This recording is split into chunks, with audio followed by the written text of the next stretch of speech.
Hello दोस्तों। Last week मुझसे मेरे पड़ोसी मिलने आए, जिसमें से एक सीनियर सिटीजन थे, यानी कि उनकी उम्र 60 साल से ज़्यादा थी।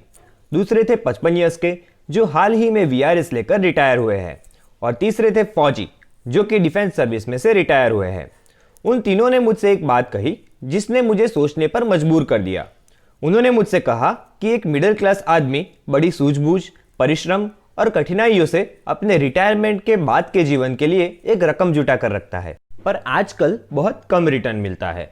तो इन पैसों को कहाँ इन्वेस्ट करें ताकि ये पैसा सेफ भी रहे और इस पर अच्छा खासा रिटर्न भी मिले।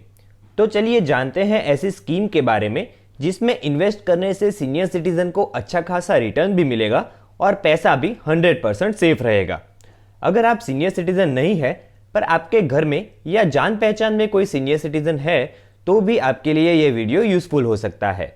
ये स्कीम का नाम है सीनियर सिटीजन सेविंग स्कीम, जिसको भारत सरकार ने 2004 में शुरू की थी। क्योंकि ये भारत सरकार की स्कीम है, इसलिए जाहिर सी बात है इसमें आपका पैसा 100% सेफ रहता है। इस स्कीम में आपको बैंक एफडी, पीपीएफ अकाउंट वगैरह से ज्यादा इंटरेस्ट मिलता है। आजकल एससीएसएस अकाउंट में 7.4% इंटरेस्ट मिलता है और ये इंटरेस्ट आपके बैंक अकाउंट में क्वार्टरली यानी कि सितंबर, दिसंबर, मार्च और जून के आखिरी हफ्ते में जमा होगा।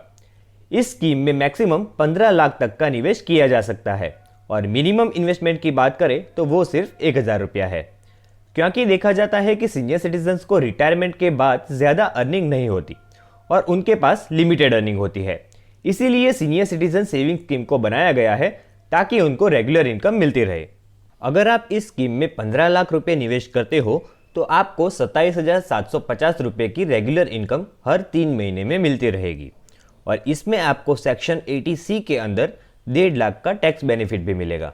पर इसमें एक बात का ख्याल रखना है कि इसका इंटरेस्ट टैक्सेबल है, यानी कि अगर किसी सीनियर सिटीजन का 1 साल का इंटरेस्ट 50,000 रुपये से ज़्यादा होता है तो उनका टीडीएस कट होने के बाद ही उनको इंटरेस्ट मिलेगा।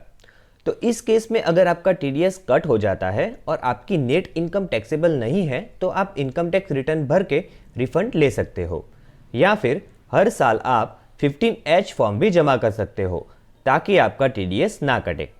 अब बात करते हैं इसमें कौन कौन निवेश कर सकता है। कोई भी भारत का नागरिक जिसकी उम्र 60 साल से ज़्यादा हो वो इस स्कीम में इन्वेस्ट कर सकता है। इसके अलावा अगर कोई 55 साल के बाद सुपर एन्युएशन या वीआरएस लेकर रिटायर हुआ हो तो वो भी इस स्कीम के अंदर अपना अकाउंट खोल सकता है, लेकिन उनको जो रिटायरमेंट के पैसे मिले हो उसके 1 महीने के अंदर ही उन्हें ये अकाउंट खोलना होगा, वरना उनको अपनी उम्र 60 साल होने का इंतज़ार करना पड़ेगा। इसीलिए सही समय पर यह स्कीम की जानकारी होनी ज़रूरी है। आप इस वीडियो को शेयर ज़रूर करें ताकि ये जानकारी को और लोगों तक पहुँचाया जा सके। इस स्कीम में हमारे रिटायर्ड फौजी भी निवेश कर सकते हैं। अगर कोई डिफेंस में से रिटायर हुआ हो और उनके रिटायरमेंट बेनिफिट्स मिलने के 1 महीने में वो सीनियर सिटीजन सेविंग स्कीम में अकाउंट खोलना चाहे तो वो खोल सकते हैं। अगर वो ऐसा नहीं कर पाए तो उन्हें भी 60 साल की उम्र तक इंतज़ार करना पड़ेगा। पहले इस स्कीम में रिटायर्ड डिफेंस पर्सनल के लिए कोई एज लिमिट नहीं थी, पर 11 अक्टूबर 2017 को गवर्नमेंट ने इसकी एज लिमिट 50 साल कर दी है, यानी कि 50 साल की एज के बाद रिटायर हुए डिफेंस के पर्सन ही इस स्कीम में अकाउंट खोल सकते हैं। इस स्कीम में एनआरआई, पीआईओ और एचयूएफ मेंबर्स निवेश नहीं कर सकते। ये स्कीम 5 साल की होती है।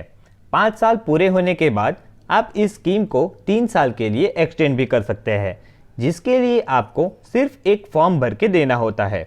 अच्छी बात यह है, जो बहुत कम लोगों को पता है, कि स्कीम के 5 साल पूरे होने के बाद आप 1 साल तक कभी भी एक्सटेंशन फॉर्म भर के ये अकाउंट एक्सटेंड कर सकते हो और ये माना जाएगा कि आपने मैच्योरिटी डेट को ही ये अकाउंट एक्सटेंड करवाया है।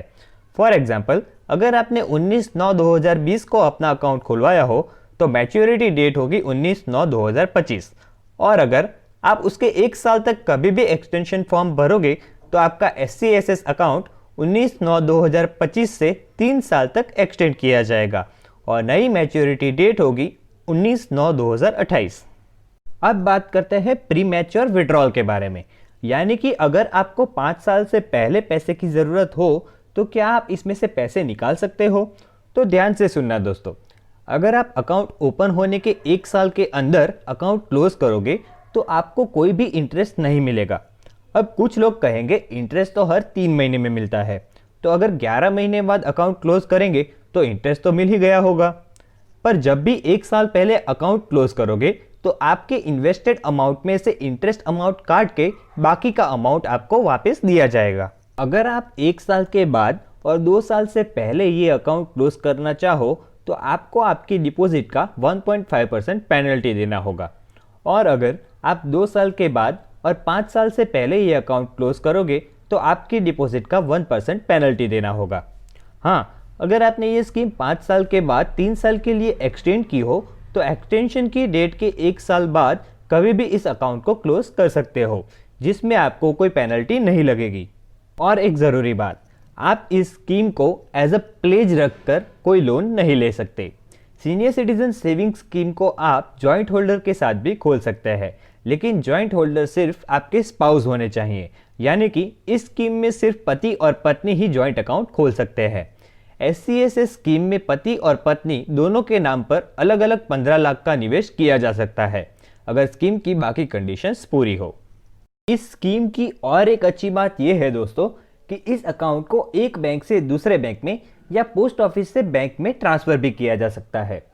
उसके लिए आपको जहां आपने ये अकाउंट खोला हो वहां जाके एक फॉर्म भरना होता है, पर हमारा सुझाव ये रहेगा कि आप पहले से अपना senior citizen saving account bank में खुलवाएं, क्योंकि देखा जाता है कि बैंक के अच्छे इंफ्रास्ट्रक्चर की वजह से बैंक की सर्विस पोस्ट ऑफिस के मुकाबले अच्छी रहती है।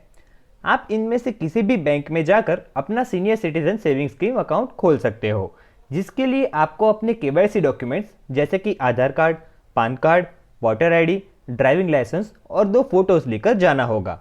इस स्कीम में इन्वेस्ट करने के लिए पान कार्ड कंपलसरी है। उसके अलावा सिर्फ एक और डॉक्यूमेंट जमा करके आप ये अकाउंट आसानी से खोल सकते हो। आपको इस स्कीम के बारे में या फाइनेंस और इन्वेस्टमेंट के बारे में कोई भी क्वेश्चन हो तो आप नीचे कमेंट में पूछ सकते हैं, और आपको वीडियो कैसा लगा ये कमेंट में ज़रूर बताइए।